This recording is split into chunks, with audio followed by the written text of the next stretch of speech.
Hi and welcome to In the Field, a series of short interviews for artists and musicians living in the San Francisco Bay Area and beyond. Today we're going to be speaking with Kanoko Nishi, composer, improviser, who will be performing at the 10th Annual Outsound New Music Summit, premiering a number of compositions, original text scores, along with bassist Tony Dreyer. So please stay tuned, and we'll be right with her. Hi, Kanoko. Hi. Hi. We're here talking to Kanoko Nishi. She's going to be performing at the 10th Annual Outsound New Music Summit on July 22nd. And something I ask all of our interviewees is, at the very beginning, if you can remember, what would be one of your most memorable early experiences that's influenced your desire to explore and play music?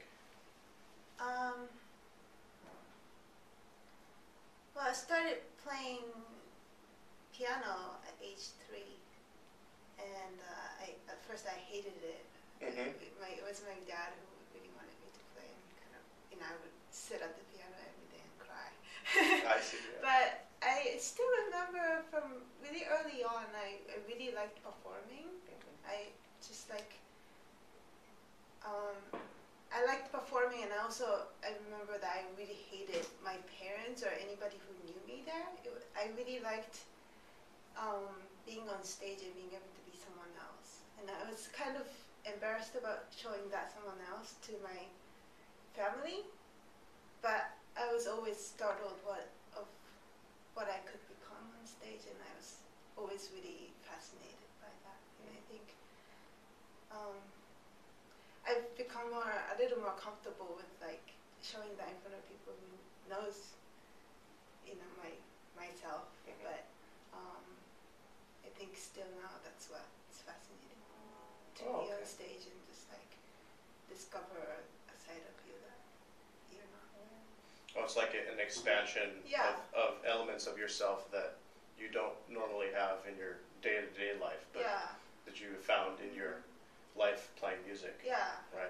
And I think that comes a lot easier when in the context of a musical performance for me, I think. Mm-hmm. And I knew that from really early on.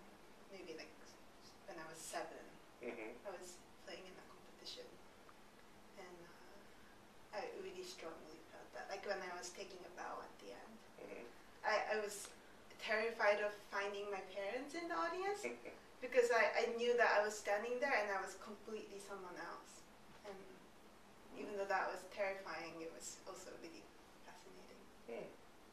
So you play other instruments too, besides piano? Yeah, I play a Japanese instrument called koto, 15-string zither. I'm not as trained on it as I am on piano. I started playing when I was 18. I've studied some classical music on it, but I mostly just improvise on it. Right. So speaking of improvisation, do you remember what point where you found the elements of improvisation as something that you're very interested in, or that you were really into experiencing and expressing? Well, I knew nothing of it when I went to Nils in 2002, I think. I was only playing classical piano music and had no idea what improvisation was. But I happened to take Fred Frith improvisation class, and I was kind of forced to do it. And at first I didn't want to do it. I felt like I didn't know what it was that I was supposed to do, so I didn't want to do it because I always like to do things that I know. Right, of course. Yeah, right. But once I started doing it, it was the most comfortable thing that I had ever done on stage. I think, and I realized that even when I was playing classical music growing up, what I liked about performing the most was when I make a mistake. Right. And I have to quickly figure out what to do to make the situation okay. And that sort of thrill of like trying to figure things out in the moment was always what I liked. Even I don't know, like I'm always trying to represent the music that I'm playing as much as possible. But what was fascinating for me was when I just like fall off the track and then I trying to figure myself onto the track. Try to figure out how to get back on the track. Yeah, and improvisation is just sort of like that, like constantly. You know, it's just you're in the middle of nowhere. You're just constantly trying to figure out how to make things work and how to organize things in a way that works, you know, musically. Yeah. So. Were there like fellow students or teachers or individuals that you felt were pivotal in helping you discover those elements and want the desire to do improvisation? Well, Fred was definitely one, and I was also. I studied with Joelle Leandre, like when she was teaching there when I was in her class really helped as well. Like at first I would just be sitting at the piano and like trying to figure out what I want to do. I never play it now. I see. And then I get the right moment, and she would just be like, "Why aren't you playing? Just start playing. Like it doesn't matter what you play, just start playing." And she would just be like yelling, and that really you know helped me because. You can't really find anything unless you start looking, you know. You can't just wait for it to come.